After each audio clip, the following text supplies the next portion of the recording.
Olá, pessoal! Sejam bem-vindos a mais uma aula em Tópicos em Psicopatologia. O meu nome é Ana Flávia, eu sou psiquiatra e psicogeriatra e eu estou acompanhando vocês nessa caminhada, do zero até a psicogeriatria. Antes da gente começar hoje, a aula sobre hoje vai ser sobre psicose, mais especificamente sobre o que é e o que não é sintoma psicótico.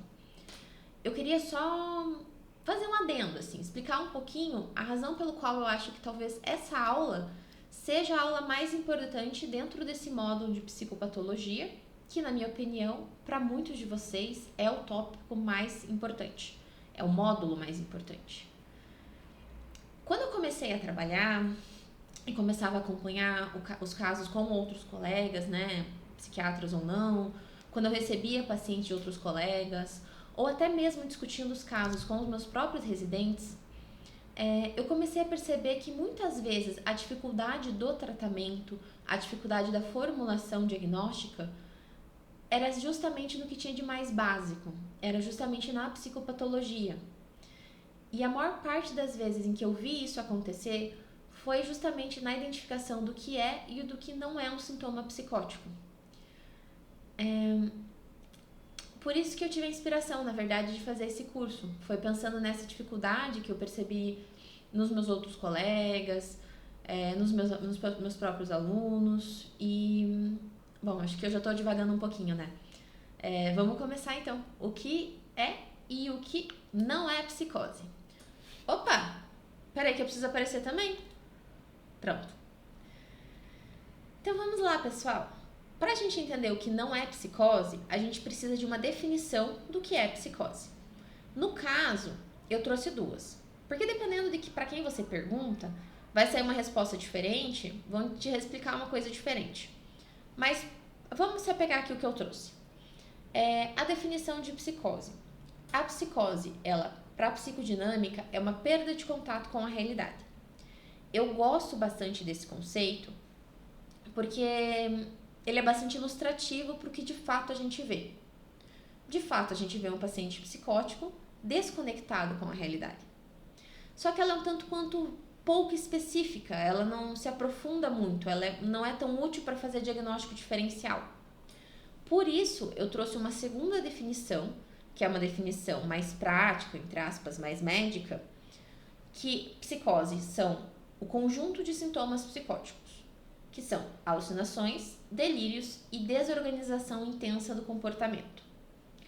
Não vamos falar hoje sobre desorganização intensa do pensamento. Vamos falar sobre alucinações e delírios. Isso porque desorganização de comportamento é pouco específico para psicose. Outras síndromes podem fazer isso e eu prefiro deixar para explicar síndrome por síndrome para vocês entenderem melhor o contexto. Mas hoje a gente vai falar de alucinação, de delírio. O que são alucinações? Alucinações são alterações de senso-percepção. Ou seja, é quando você sente uma coisa que não é real ou quando você percebe uma sensação de alguma coisa do mundo e interpreta como se ela não fosse real. Ela não é o único tipo de alteração de senso-percepção. Também existe a ilusão e a pseudo-alucinação. E é muito importante a gente fazer esse diagnóstico diferencial porque só a alucinação é um sintoma psicótico. As outras duas não são. Então é importante a gente saber o que é e o que não é. Além disso, é importante já deixar ressaltado que você pode ter uma alucinação basicamente de qualquer sentido. Basicamente, se você consegue sentir, você consegue alucinar. Pode ser visão, pode ser audição, pode ser movimento, pode ser tato, pode ser o que for. Vamos começar então. O que são alucinações? Eu acho interessante a gente começar diferenciando o que é uma ilusão, uma alucinação e uma pseudo-alucinação. A ilusão, ela vai ser quando você tem um objeto real e a partir desse objeto real, você enxerga outra coisa, você percebe ele como sendo outra coisa. Um exemplo que é bastante clássico é daquela cadeira cheia de roupa em cima, que vocês veem tudo que é quarto de adolescente. Seria, por exemplo, uma pessoa que olha para essa cadeira no meio da noite e de repente tem a impressão que tem alguém sentado ali. Vê como se fosse um vulto ou alguma coisa, parece um homem sentado, por exemplo. isso é uma ilusão, porque de fato existe cadeira e de fato existe roupas. Então, existe um objeto do mundo real que faz um estímulo que é erroneamente percebido. Diferente da ilusão, nós temos a alucinação. Isso porque na alucinação você não tem um objeto, não existe uma coisa que existe realmente no mundo real que vai dar esse estímulo para gerar essa alucinação. Por exemplo, seria como se você olhasse pro nada e de repente você visse alguma coisa, como por exemplo um homem, em vez de estar sentado na cadeira, você viu um homem de pé do nada. Então essa seria uma alucinação, você não tem um estímulo. A alucinação, é muito importante a gente ressaltar isso, porque para quem alucina, a alucinação é exatamente igual a uma coisa que ocorre na realidade. Essa é a diferença entre alucinação e pseudo-alucinação. Na alucinação, é como se fosse exatamente algo real. E na pseudo-alucinação, você não tem essas características, não parece uma coisa que de fato existe. Um bom exemplo de pseudo-alucinação é uma coisa que acontece com todo mundo que já morou em casa, que é você ter a sensação de que você está lá sentado fazendo suas coisas e de repente parece que tem alguém te chamando no portão ou alguma outra pessoa te chamando em outro cômodo e você vai chegar lá, ver e não está bem ali. Isso é uma pseudo-alucinação, ela não chega a ser uma alucinação verdadeira. Mas assim, como é que você vai diferenciar o que é uma alucinação verdadeira e o que não é? Como é que você vai dizer, não, eu acho que esse paciente está tendo um fenômeno de senso-percepção no qual a alteração que ele tem é igualzinha à realidade ou não é igualzinha à realidade? Felizmente, a gente tem regras para isso. E as regras são, a alucinação tem características de imagem real. O que é uma imagem real? A imagem real, ela é uma imagem geralmente nítida. Ela é uma imagem que é corpórea, ela é uma imagem que ela é estável, uma imagem que está fora da cabeça, está fora do ser, fora do self, uma imagem que é completa e uma imagem que tem ininfluencibilidade voluntária, que é uma palavra grande para explicar que não importa o que você faça, independente da sua vontade, você não consegue fazer ela ir embora. Parece um pouquinho vago, deixa eu dar um bom exemplo para vocês aqui. Voltei. Vamos ver então essa caneta. Eu estou segurando uma caneta que tem uma florzinha no final. Essa florzinha e essa caneta, elas são bem nítidas para mim. Eu consigo ver com exatidão os detalhes. Ela tem uma resolução boa, uma resolução de coisa real. Ela é corpórea, ela não parece um objeto 2D. Eu consigo ver que ela tem profundidade, que ela tem volume. E ela é um objeto estável. Se eu posso virar a cabeça quantas vezes eu quiser, eu olho de novo e ainda está aqui a minha caneta. Eu percebo a caneta como algo que está fora de mim, está fora da minha cabeça, é externo ao meu self. Então, ela tem uma extrojeção. Além disso, ela é completa, ou seja, eu vejo a caneta por inteiro, todas as partes da caneta estão aqui. E não importa o que eu faça, eu não consigo fazer essa caneta ir embora. Então, isso é o que a gente chama de ininfluencibilidade voluntária. Ela não vai desaparecer da minha mão só porque eu quero, sem eu fazer nada mais por isso. Ela continua aqui. Essas são as características das coisas que existem na realidade, como essa caneta, essa xícara e todas as outras coisas que estão ao meu redor e ao seu redor. E a alucinação, ela é exatamente assim. Ela vai ter todas as características de imagem real. Ou seja, se a percepção é clara e definida sem um objeto estimulante, você vai observar uma coisa que de fato é como se ela de fato existisse, mas você não tem nada que estimule você para achar que essa coisa está lá. A pseudo-alucinação, ela é diferente. Em geral, você não tem as características de imagem real. Você até pode ter uma ou outra, mas não são todas.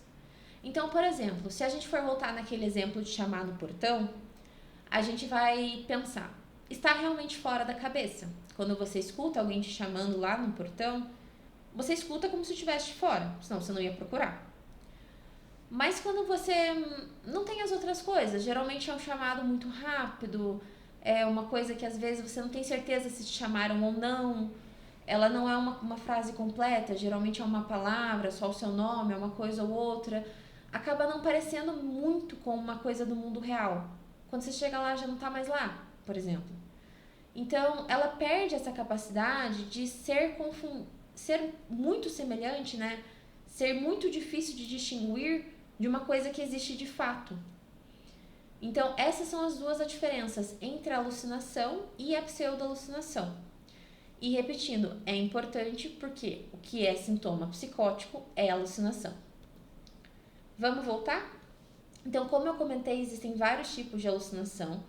A gente passaria o resto do dia aqui conversando sobre elas.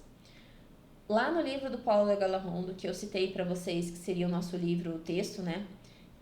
Desse módulo, ele tem todos esses exemplos. Se vocês quiserem comprar e dar uma olhadinha, tá lá. E os tipos de alucinação que eu vou discutir aqui são das alucinações visuais e das auditivas. Dos outros sentidos a gente vai deixar de lado hoje. Isso porque a alucinação visual, ela tem valor para mim no sentido que no idoso ela é muito característica de quadros orgânicos. Delírio, demência de corpúsculo de Levy, Charles Bonnet, que é uma alteração oftalmológica, tanto de olho quanto do sistema nervoso central, que gera alucinações visuais, geralmente complexas. E isso é muito importante porque esquizofrenia e outros transtornos mentais primários geralmente não têm alucinações visuais. Pode acontecer, até pode, mas na grande maioria, assim, esmagadora das vezes, vocês vão estar com um quadro orgânico. Então é bem importante vocês saberem disso. Um pouquinho diferente disso, a alucinação auditiva, ela é muito mais comum no quadro psiquiátrico primário. Ela é o tipo de alucinação que você mais vê no paciente com esquizofrenia, por exemplo. Mas quando a gente está falando de idoso, ou até mesmo em pessoas mais jovens, mas principalmente do idoso, a gente tem que lembrar que ela também pode ocorrer em transtornos orgânicos. Não facilita tanto nossa vida aqui, quando você tem um primeiro episódio com alucinações auditivas no idoso, porque ainda assim pode ser orgânico.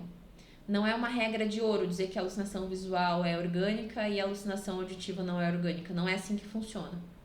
A visual muito mais provavelmente vai ser orgânica, um grau de certeza um tanto quanto maior, mas a auditiva também pode ser e também vai precisar ser investigada. Então, já queria deixar isso lembrado para vocês, antes mesmo da gente começar a falar de esquizofrenia, de outros tipos de coisa lá pra frente. Então, vamos falar sobre delírios? Se você quer pegar uma água, um café, pausa o vídeo e vai. Se você tá assistindo esse vídeo, assim, no celular, no computador, tá olhando a tela, presta bastante atenção no próximo slide. E se você tá escutando só essa aula, abre bem seus ouvidos, foca a tua atenção pra cá. Porque a próxima frase, ela é muito importante. O que eu tô querendo dizer pra vocês é que delírio é diferente de delirium. Delírio é uma alteração psicopatológica. Delirium é uma síndrome, é um conjunto de sinais e sintomas.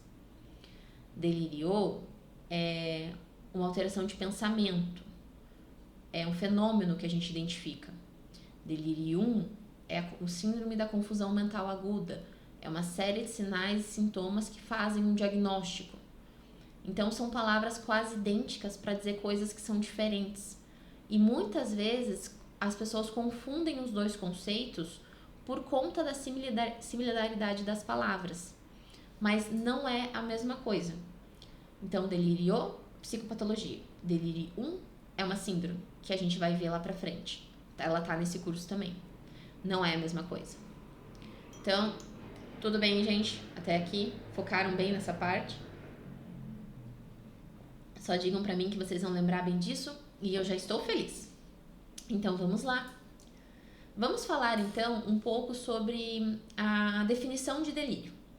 O delírio, ele é uma alteração de pensamento, mais especificamente do julgamento se esse pensamento é real ou não. E para isso nós damos o nome de juízo. Ou seja, o delírio é uma alteração de julgamento de realidade, de dizer se uma coisa é real ou não através do nosso pensamento, e isso é um erro de juízo. É importante a gente diferenciar o delírio, às vezes, de ideias muito fortes, de pensamentos, crenças que são muito prevalentes no indivíduo, porque para você dizer que uma coisa é delírio, você precisa de critérios. Então, a gente conta os critérios para a gente poder afirmar. isso é um delírio ou isso é outra coisa. E isso ajuda a gente a diferenciar quando é um delírio de verdade ou como só é uma crença muito forte, uma ideia muito prevalente. Para a gente ilustrar isso, eu queria que vocês trouxessem junto comigo uma ilustração bem hollywoodiana, que é aquele filme que vai ter o hospital psiquiátrico antigo e que sempre tem um sujeito que acha que é Napoleão Bonaparte.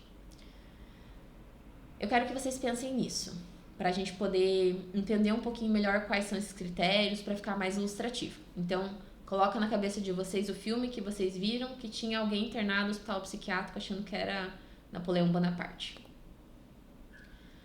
Então, vamos lá. Critérios para a gente dizer se uma coisa é delírio ou não. Usamos muito critérios de Jasper.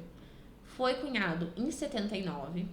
No começo eram 3 critérios, hoje foram expandidos, né? Critérios de Jasper modificados.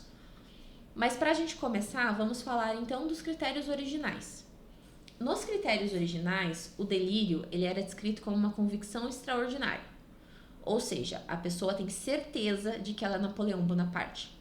Com certeza ela é, não existe uma sombra de dúvida dentro dela que ela não é Napoleão Bonaparte. Ele também é dito como uma coisa, como uma crença que é irrefutável. Não importa a prova que você apresente para a pessoa, ela não vai se convencer do contrário. Então, isso seria mais ou menos você tentar mostrar para a pessoa que está achando que é Napoleão Bonaparte a certidão de nascimento, levar a mãe dela falando que ela não é Napoleão, trazer livros de história, trazer a certidão de óbito de Napoleão Bonaparte. Nada daquilo vai convencê-la do contrário. Um delírio, ele é irrefutável.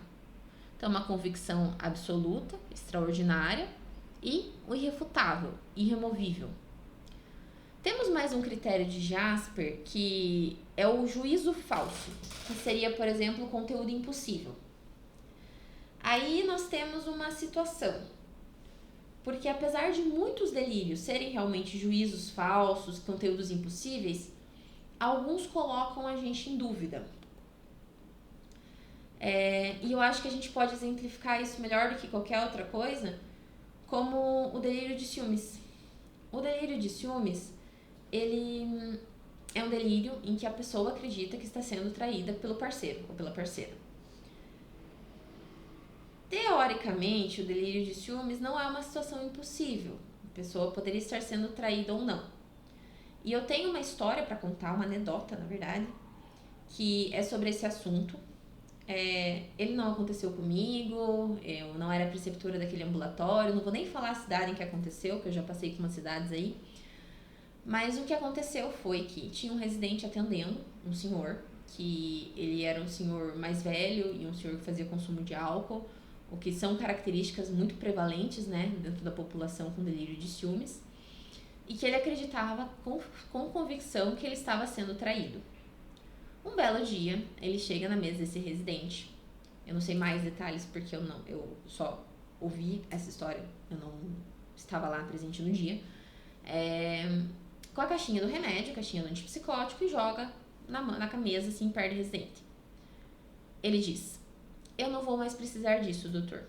Eu não sou louco. Minha mulher estava me traindo mesmo. Peguei ela no motel com outro. E aí, gente, como é que fica isso? Então, não é um conteúdo impossível. Ele foi dito como delírio.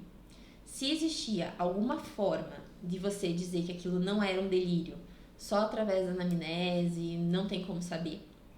Até onde eu sei, era um paciente com uma família que vários membros da família, vários conhecidos, juraram de pé junto que não teria como ser realidade. Não sei o quão foi aprofundada a anamnese, mas eu acho essa história interessante pra gente lembrar que tem situações que às vezes pode ser que a pessoa não esteja delirando. Então, lembre-se disso quando vocês estiverem avaliando coisas como, por exemplo, delírio de ciúmes ou delírio de doença, delírio hipocondríaco. Às vezes a pessoa pode realmente estar sendo traída, às vezes a pessoa pode realmente ter uma doença. Então, antes da gente começar a colocar o delírio em cima, apesar de nem todo delírio ser um juízo falso impossível, prestar uma atenção assim triplicada nos casos de que seriam coisas possíveis. Ok? Respiramos fundo. Contei a história que eu queria contar, mas só para vocês saberem desse terceiro critério. então para os modificados? Os critérios de Jasper modificados, o próximo é que o delírio ele é vivenciado como algo evidente e óbvio. O sujeito tem certeza que é Napoleão, o sujeito tem é impossível você convencer ele do contrário, ele acha que ele é Napoleão Bonaparte, não tem o que você possa dizer, falar, provar que não seja. E para esse sujeito, isso é óbvio. A coisa mais óbvia do mundo é que ele é Napoleão Bonaparte, é evidente. É tão certo quanto o dia claro. Então, para ele é uma coisa que é vivenciada assim, nossa, é claro que isso está acontecendo. É uma coisa clara para ele. Além disso, outro critério é que para você ter um delírio, você tem que ter recursos cognitivos básicos. Vamos ver na aula de pensamento que existe um outro tipo de erro de juízo que é devido a uma baixa intelectualidade. Uma pessoa que não tem um intelecto bastante para diferenciar se a coisa é real ou não. Um exemplo disso são crianças muito pequenas, que às vezes elas podem trazer histórias que não são reais, fantásticas, acreditar nisso de fato, mas na verdade isso é um erro de que ainda elas não têm uma inteligência tão desenvolvida para dizer o que é uma coisa e o que não é. Então, os recursos cognitivos básicos são necessários para você dizer que um delírio é um delírio. Para a gente, é interessante também pensar que algumas vezes a perda desses recursos cognitivos, eles também vão levar a quadros que parecem delírios e que nem sempre são. A gente vai falar mais sobre isso quando a gente estiver falando ali de Alzheimer, mas é importante que, se você já sabe o que eu estou falando, você sabe o que eu estou falando, mas lembre-se dessa questão dos recursos cognitivos. Se vocês já forem atendendo alguém com mais problema cognitivo, que comece com algo que parece delírio, lembre-se desses critérios. E por fim, o delírio ele é uma produção associal, idiosincrática. Pensa em outro critério que confunde a minha vida. Por quê? Outro parênteses que eu vou fazer aqui agora. Tem coisas que parecem delírio, tem coisas que são muito difíceis de acreditar, muito difíceis de serem realidade, dependendo do ponto de vista em que você tá, e que não são delírios, porque são compartilhados com a sociedade, são compartilhados com a cultura de um grupo, por exemplo. E isso é muito evidente quando a gente fala de religião. Porque assim, não vou atacar nenhum grupo, eu coloquei só aqui porque a nossa religião mais prevalente é realmente o catolicismo. Mas para algumas pessoas, algumas ideias podem parecer completamente delirantes. Então, para uma pessoa que não é católica, que não é cristã, às vezes algumas crenças cristãs podem parecer uma coisa de outro mundo. Assim como para quem é cristão, que são as religiões mais prevalentes no Brasil, às vezes entender, por exemplo, uma religião de matriz africana ou alguma coisa diferente pode parecer algo delirante também. Mas se for junto, se fizer sentido, se for alguma coisa que é compartilhada pelos membros daquela religião, a gente não chama de delírio, porque religião não é delírio. Então, tem a sua cultura, tem outras pessoas compartilhando, aí tem algumas coisas que complicam a gente. Então, vocês podem imaginar. Tá, mas existe assim, religião não é delírio, mas você já deve ter visto alguém com delírio religioso. Então, você já deve ter conhecido, ouvido falar de alguém que em algum momento desenvolveu uma crença de que era a reencarnação de Jesus Cristo, ou que tinha um poder muito especial, ou que Deus falava com ele, que ele era o escolhido de Deus. Alguma pessoa com algum erro de realidade desses, uma perda de contato com a realidade desses. Como que vocês vão saber, se não for uma coisa da sua cultura, se o que essa pessoa está falando é parte da cultura da religião dela ou não? Uma coisa que vocês podem fazer é perguntar realmente para as pessoas ao redor. Então, você perguntar pro grupo religioso, para a família, isso faz sentido dentro da religião de vocês? Isso é uma parte das coisas que vocês acreditam? Ou isso é uma coisa que essa pessoa está acreditando à parte, sozinha? Uma produção social? Então, pode ser uma dica que vocês têm nesse momento. Avaliar essa questão místico-religiosa é muito difícil. Mas eu não acabei de complicar a vida de vocês, não. Porque ainda pensando nesse critério de produção associal e idiosincrática, a gente tem uma coisa que chama delírio compartilhado. O delírio compartilhado, ele ocorre quando uma pessoa delirante, geralmente mais influente do que uma outra pessoa do convívio dela, convence ou influencia essa outra pessoa a acreditar no seu delírio. Então você tem duas pessoas. Uma delas é mais influente e a outra é mais influenciável. A mais influente, que é a delirante, influencia a influenciável a acreditar naquele delírio também. Como é que você diferencia isso, então, por exemplo, dizer, então por que a gente não fala que são duas pessoas delirando só? Porque o delírio compartilhado, ele é dessa primeira pessoa. Se você separa essas pessoas, o delírio da pessoa influenciável, ele desaparece. Então, o delírio dessa segunda pessoa, quando você separa as duas, ele acaba indo embora. E essa primeira pessoa que precisa de tratamento. Então, mais uma vez, nem sempre o delírio vai ser só uma pessoa acreditando nele, pode ter mais. Pode ser um delírio de influência, por exemplo. Não é delírio de influência, é outra coisa, mas pode ser um delírio compartilhado. Uma pessoa influenciando a outra a acreditar no seu próprio delírio. Isso pode acontecer também. Então, eu vou tentar não complicar mais que isso, mas se vocês quiserem voltar no livro, também existem muitas nuances em relação ao delírio. Essas são algumas delas, mas eu acho que já é uma base boa para a gente tentar entender o que está acontecendo. Considerações finais aqui nossas. Delírios e alucinações, eles vão estar presentes em diversos transtornos orgânicos ou transtornos psiquiátricos primários. Então, não tem muito como a gente diferenciar apenas dizendo que existe um delírio ou uma alucinação. A presença de sintomas psicóticos, ela não é igual à esquizofrenia. Então, se tem sintomas psicóticos, tem um monte de coisa que pode fazer. Demência pode fazer, outras alterações orgânicas, depressão, mania, muitas outras coisas podem dar sintomas psicóticos e só porque tem um sintoma psicótico não é igual à esquizofrenia. E por último, nem sempre o tratamento, mesmo numa psicose verdadeira, será feito com antipsicóticos. Então, como eu expliquei para vocês, delírio compartilhado, um dos tratamentos é só tirar a pessoa influenciável de perto, essa daqui já acabou com os delírios dela. Na demência, alguns tipos de demência respondem melhor ao tratamento com inibidores de acetilcolinesterase, que são, por exemplo, donepezila, galantamina, em relação aos sintomas psicóticos do que a antipsicóticos. Então, tem bastante coisa. No idoso, isso é mais verdade ainda do que na população em geral. Então, são algumas considerações que eu gostaria de fazer hoje. Eu espero que vocês tenham aproveitado a aula. E na nossa próxima aula será da vontade à psicomotricidade. E como todo o curso dos tópicos de psicopatologia, esse módulo inteiro já está disponível desde o primeiro dia. Então, eu fico aguardando vocês lá. Olá, pessoal! Se vocês gostaram dessa aula, eu gostaria de convidar vocês a entrarem lá no nosso site, que está aqui na descrição abaixo, e darem uma olhadinha nas mais de 130 aulas que nós temos sobre temas relacionados à psicogeriatria. São aulas de psicopatologia, aulas de avaliação cognitiva, aulas de transtornos mentais, transtornos psiquiátricos no caso, transtornos cognitivos, como demências, e também sobre psicofarmacologia. Todas as aulas de uma maneira fácil, didática, sem enrolação e com duração entre 20 e 30 minutos. Se você topar, eu gostaria de acompanhar você nessa jornada do zero até a psicogeriatria.